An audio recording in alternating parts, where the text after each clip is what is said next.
Hey guys, it's Destiny, and today we're going to be discussing some exciting news for 1.4 of Honkai Star Rail, and without further ado, let's get straight into it. Recently, Honkai Star Rail has revealed two 5-star characters on their Twitter page, which typically when Star Rail reveals two characters, there has been a pattern. For instance, Blade and Kafka both got revealed, or rather both had splash art of them uploaded, and then they were our 1.2 banners. Imbibitor Lune and Fushuan got revealed afterwards, and they're going to be our 1.4 banners based on the chibis on the live stream. And if we follow this pattern, that means for 1.4 we'll be getting Jing Liu and Topaz with Numby. I hope I said that right. If I didn't say it right, let me know in the comments down below, but I used Google Translate to figure out how to say that, so hopefully it was accurate. I wanted to discuss though how these two characters can possibly be options worth saving for, and now let's begin with Jingliu. Jingliu, from what we can see, is a Ice Destruction class character, which opens up our roster for Ice characters, and what we've seen so far from our Destruction class characters that are 5 stars, they are quite strong damage dealers, which primarily consists of Blade with incredible AoE potential, and also Clara, who also has great AoE potential as well. Blade and Clara, alongside a few other Destruction class characters such as Arlen, have a pattern in which they have a unique skill kit, which can revolve around them losing health, such as Blade and Arlen, taking damage from enemies, and becoming a very powerful tank DPS with really strong counterattacks, such as Clara. And I'm excited to see what Jingliu will do once we get more information on her. I would likely assume it'll follow the trend of a unique skill kit or factors such as prior examples mentioned. As for Jingliu's worth on a basic level, she will be our third 5-star ice character alongside Yangqing and Japard, and also our first limited ice character. Our ice roster is quite low, and for those who do not have Yangqing, Jingliu can actually be an incredible option depending on her skill kit, synergy, and how powerful she is due to our lack of options when it comes to the ice element. If you do have Yangqing though, the value may be a bit lower, but it ultimately comes down to how powerful Jingliu is once she's here. If she has strong AoE potential like our other Destruction class characters, and so on. Due to the fact that Yangqing is a hunt class, there's not much AoE potential, but depending on Jingliu, once we get more official information and she's here, she can possibly fill in the gap for strong AoE ice damage.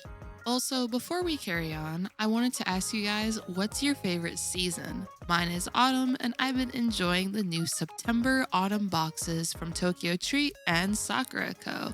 As we approach the fall, the Japanese Moon Viewing Festival is upon the horizon, and a nice way to celebrate can be having picnics under the moonlight and also enjoying rice dumplings and moon cakes. I think it's pretty cool that they're also called moon cakes since I go by Moon. For Tokyo Treat, the theme is Moon Festival Snacking, which consists of a lot of Moon Festival flavored snacks, such as chestnut Kit Kats, which I may have already eaten a lot of these just by how good they are, and there's also mint chocolate moon pebbles and much more. I just love the whole moon aesthetic, really a big fan of it, with also these really tasty snacks. As for Sakura Co, there's full moon cookies and even white chocolate fruit, which I've been enjoying quite a lot. Lastly, there's also booklets to inform you on Japanese culture and traditions, also on the tasty snacks you get from the boxes. Thank you to Sakura Co and Tokyo Treat for sponsoring today's video, and make sure to check out my description down below to get your own boxes, and now let's carry on. Now let's discuss Topaz and our adorable Numpy.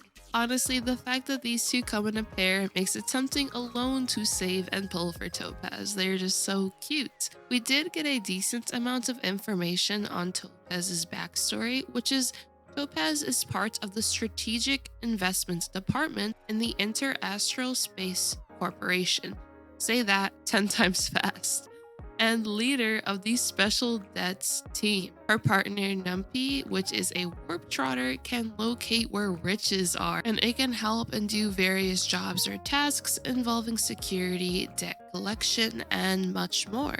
Together, both of them travel the cosmos to collect debts and liabilities. Topaz, from what we can gather, is a debt collector, possibly in the best way. Like, she might come up to your door, knock on it, hey, you didn't pay this amount on your loan last month, what's up? But I think that's super cool. It's really interesting overall, and it makes me wonder, based also on her splash art, if she throws gold at enemies. I really hope so, because it would just be a really funny touch. As for Topaz's element in class, Topaz will be a Fire Hunt class character, which opens doors now for our Hunt roster having an addition, as well as Fire having another DPS option. Currently in our Hunt roster, we have Zila, Sushang, Yingqing, and Dan Heng, which are the respective elements Quantum, Physical, Ice, and Wind. Topaz being Fire allows now for more elemental coverage to be within the roster, and as for Fire characters we do have, it's Asta, Hook, and Himiko.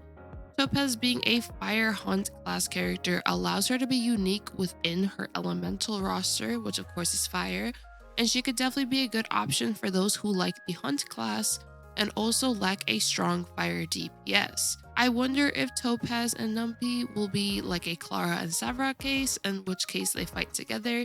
If so, once again, that'll be completely adorable and also really awesome to see. Another thing I'm curious about is how Topaz will compete damage-wise compared to our very first limited character, who is also part of the Hunt class Zila. We'll just have to wait and see, and once we get more information on Topaz, just to see what she'll be able to provide to the class overall. That'll be all though for my mini news update and also thoughts on Jingliu and Topaz. I think both of these characters look incredible, and I'm definitely excited to know more about them, and once we do get more official information, I'll provide you guys with all you need to know about them. If you're interested in that, make sure to subscribe for more Star Rail content, leave a like, of course, to also support the video, and comment down below between 1.3 and 1.4 which characters are you most excited for and which teams would you use with them? And also which design from Imbibitor Lune, Fushuan, Jing Liu, and Topaz is your favorite? For me personally, it would be a tie between Topaz and Fushuan, but they all definitely look really nice and incredible. Lastly, of course, I hope you all have a nice one. Peace.